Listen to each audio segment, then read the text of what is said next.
On aurait bien voulu voir le sourire des maîtres et maîtresses de maternelle et CP en cette rentrée, mais non, pas de masque transparent sur leur visage. Pourtant, Jean-Michel Blanquer avait promis de fournir les enseignants pour l'apprentissage de la lecture notamment et de la vie en collectivité. Gwenaëlle Van Restin a enquêté pour RMC pour tenter de comprendre où se trouvent ces masques transparents promis il y a un an.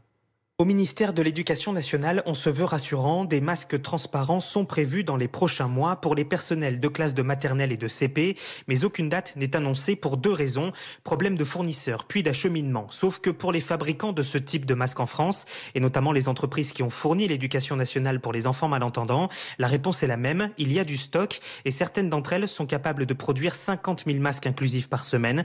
Une bonne nouvelle qui arrive un peu tard pour Benjamin Grandhonneur, le secrétaire du syndicat SNUIPP-FSU pour le Rhône. Beaucoup d'enseignants ont bien sûr essayé de bricoler des solutions, mais si ces masques arrivent, ce sera une très très bonne nouvelle, puisqu'a priori on va quand même vivre encore une année sous Covid. Il serait peut-être temps qu'on s'adapte et qu'on s'équipe aussi du matériel pour faire en sorte que les choses se passent au mieux pour les enseignants et leurs élèves. En attendant, des écoles, des municipalités et même des parents d'élèves ont décidé d'acheter des masques transparents entre 8 et 12 € l'unité, notamment en Ille-et-Vilaine, en Haute-Garonne et dans le Val d'Oise.